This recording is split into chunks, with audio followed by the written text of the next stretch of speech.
is Lisa, and my question is, how do you know if God really does exist? That's a wonderful question that is being asked by this lady. How do we know if God really exists? There is nothing that will be more compelling to believe than something we can find in our being. The existence of God can be proven in so many manners. But the first and the best way to prove that there is God and to believe that He really exists is within ourselves. Let us read in the book of 1 Chronicles, chapter 28, verse 9, it says, and I read, "And thou, Solomon, my son, know thou the God of thy father, and serve him with a perfect heart and with a willing mind.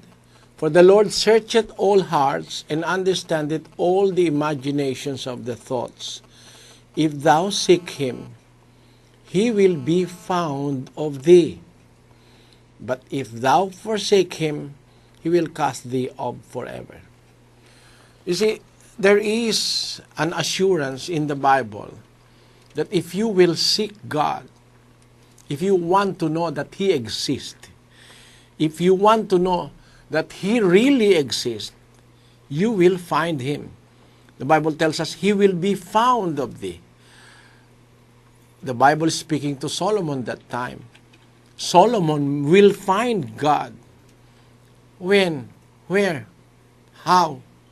It's very clear. God searches all hearts and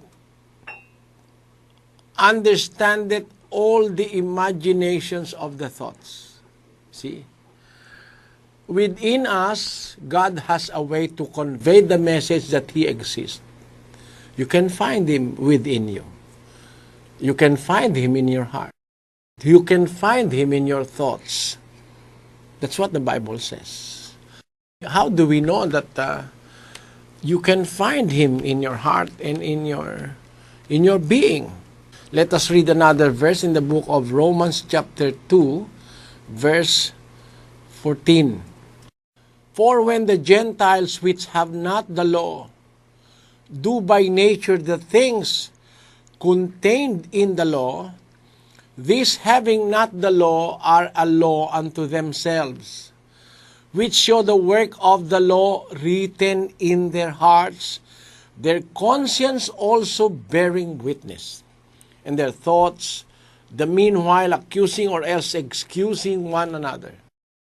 The Apostle Paul said in these verses that we have read that the Gentiles who have not heard of Christ, who have not heard of God, when they by nature do the things contained in the law, these Gentiles who do not have the law are a law unto themselves. What is that law? The law that is in their hearts, which show the work of the law written in their hearts and their conscience.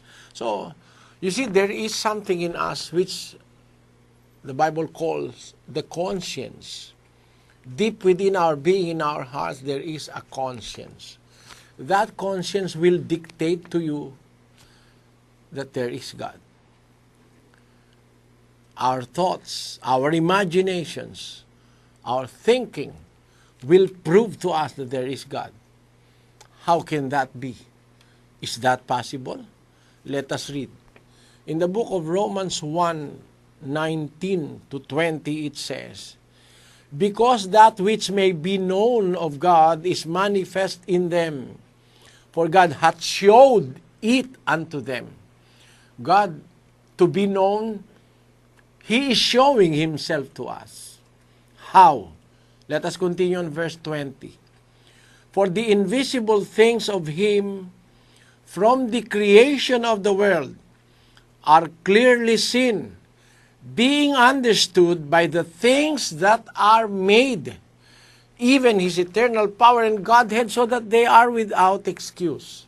So, the eternal power of God is manifest by the things which He has made. The invisible things of God becomes visible from the creation of the physical world, that the world that we can see, being understood, according to Paul, by the things that are made. You see, the making of a maker introduces the kind of the maker. I have here a table. I know that somebody made it. It did not come into existence because it just grew. The table grew here in this place by itself. This is a table because a carpenter have done it. Although I have not seen the carpenter, by the way this table was constructed or was made, I believe that the one who made this table is an understanding carpenter, a good carpenter. The smoothness of the table, the level of the legs of this table showed me that the one who made it is an intelligent carpenter. Now, why do I say this? I'm saying this as an example. Not all things that we can see on this earth are made by human beings. Although this table was made by a human being, the wood that was used in making this table is not made by human beings. It was made to grow on earth by a power, which the Bible calls God. The Bible tells us that God caused every living thing to exist in this earth. So, by the things that He has made, we will have an idea about His power and Godhead, of His being. We can see the sun, which has been there for billions of years, and which is believed by scientists to stay there for another 5 billion years. It seems that the power of the sun to generate heat and light is almost inexhaustible. That displays the eternal power of God. To burn up a fire that will last for 10 billion or 15 billion years, staying there, the same size, not reducing in size, is something that displays the eternal power of God who made the sun and the other stars in our galaxy and in the universe. These things came into existence not by chance. Why not by chance, as others believe in the Big Bang? Why do I believe it is not by chance or by the Big Bang that these things have come into existence? Because they were carefully planned and engineered to be in the perfect distance, in the perfect mixture of elements for them to exist, like the earth. And no man can make this. The Bible calls the maker God. Others call him, this came into existence by nature. By nature, they said. They call it nature, but I call him God. The one that causes the existence of everything is God. Let us read.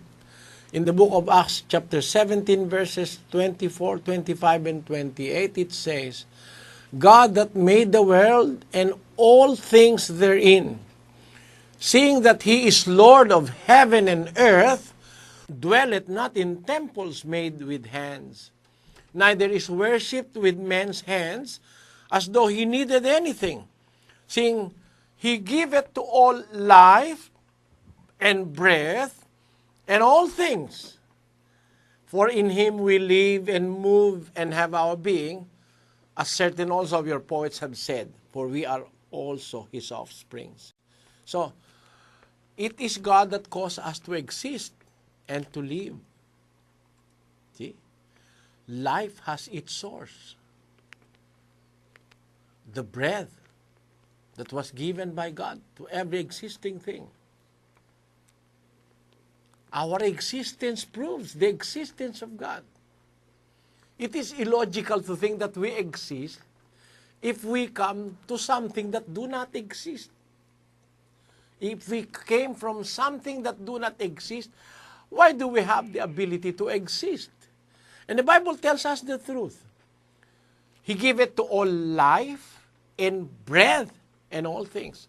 Ask all scientists. We do not exist because there is food. We do not exist because there is water. Although some say that water is life, food is life, etc. But those are all secondary. The very reason why we exist is that we breathe. We breathe. And there is somebody who gives us the breath and life and all the things necessary for us to continue breathing or existing. And that the Bible calls God. God is the cause of life. It is a scientific principle that I remember when I am in elementary, that nothing happens without a cause. Nothing happens without a cause. And our existence happens because there is a cause. And the cause, according to the Bible, is the existence of God. Why are we going to question His existence when we ourselves are witnesses to our own existence? Can we exist without Him? There was somebody who caused our existence, and that is called in the Bible as God. And we will know His majesty, His power, and Godhead by the things that are made. If we are going to understand the creation, according to the verse that we have read in Romans 1:20, the invisible things of Him from the creation of the world are clearly seen, being understood by the things that are made, even His eternal power and Godhead. Meaning, we will understand that He really exists by the things that He has made. His creation reveals the kind of creator He is. Our existence reveals the existence of that someone who caused our existence. Those are the biblical proof that God does really exist. And one thing more, very, very important proof that God does exist is the fulfillment of the words He has caused to be written in His holy book, the Bible. There is nobody that can see the future. According to the Lord, this is His claim. And up to now, I haven't seen or met anybody who can refute this claim of the Lord. I will read Isaiah 46:9.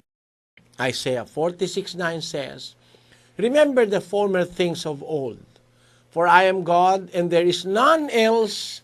I am God and there is none like me." 10. Declaring the end from the beginning, and from ancient times the things that are not yet done, saying, "My counsel shall stand, and I will do all my pleasure." God is a God who declares the end of something even from its beginning. Meaning, He is a power that can see the end from the beginning, that can foretell the end from the beginning or from the start. And there is nobody like Him. Nobody is like Him. Nobody can do that. We human beings can do that. We do not even know the nearest future. The nearest future is tomorrow. We cannot even say what will happen tomorrow. Let us read. In the book of Proverbs chapter 27 verse 1, it says, "Boast not thyself of tomorrow, for thou knowest not what a day may bring forth." This is a pronouncement of the Bible that no one can deny. No human being can boast of what will happen tomorrow. No human being knows what a day may bring forth. Somebody cook carrot cake and bake it on 11 o'clock in the evening and said, This will be our breakfast. And they are hopeful that the next day they will eat the carrot cake at their breakfast.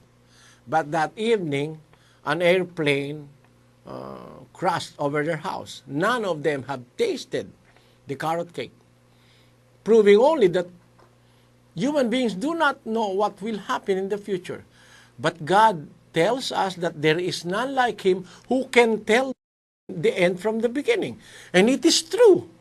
The Bible tells us prophecies that are now unfolding before our very eyes, which was said many thousands of years ago, even before we realize that it is now happening to us. Like what the prophecy of the book of Daniel said, in 12:4 of the book of Daniel, it says, "But thou, O Daniel, shut up the words and seal the book, even to the time of the end. Many shall run to and fro, and knowledge shall be increased." This was prophesied and said by God about 2,600 years ago. And it is contained in the manuscripts of the Bible that have existed. We have now in our libraries of the world, like in the British Museum, the British Library, in the Vatican Museum, in the Washington Museum, and in Egypt. There are manuscripts of the Bible that dates back to the 3rd century, 4th century of our common era, meaning they are as old as 2,000 years old. And 2,000 years ago, wherein this prophecy was written, 2,000 years ago, nobody had the idea of a cell phone or man going and stepping on the surface of the moon. But God have said that many hundreds of years ago, before the Lord Jesus Christ came to earth. And the prophecy is, the time of the end, many shall run to and fro, and knowledge shall be increased. And we are witnesses to this fact. There are really many running to and fro on land, on the seas, in space, in heaven, etc. Many run to and fro. And knowledge really have increased. No one will suspect in the time that the Wright brothers are trying to construct a flying machine. No one will suspect that there will be Airbus 380 that carries with it all the luxuries that we enjoy on Earth. Flying 17 or 16 hours in above with all the conveniences of land. Nobody will ever think of that. But the Bible tells us many hundreds of years ago, many thousands of years ago, it is contained in the Bible, this prophecy that knowledge shall be increased. The idea of a cell phone, of the internet, and everything that we enjoy now are proof to the fact that there was somebody who knows the end from the beginning that have said this in the Bible. And these are evidences that convince me, really, that there really is a God, and God does really exist. I was convinced by His words. There is no other harder evidence of the existence of God than the fulfillment of His words. No human being can do that. And that's why the Bible is a unique book, because it is the only book that pronounces what will happen even before it happens, according to the Bible. So there are other proofs, of course, of the existence of God. Our conscience, our spirit, our hearts will prove that. Our emotions even is a witness to the existence of God, but I cannot tackle it now. Proof of the existence of God are His words in the Bible. The Bible is a unique book that proves God's existence, God's thoughts, God's justice, God's way are all in the Bible. If you are going to acquaint yourself with the Bible, and if you are going to read it by heart, I believe also that God will reveal Himself to you. May God bless you.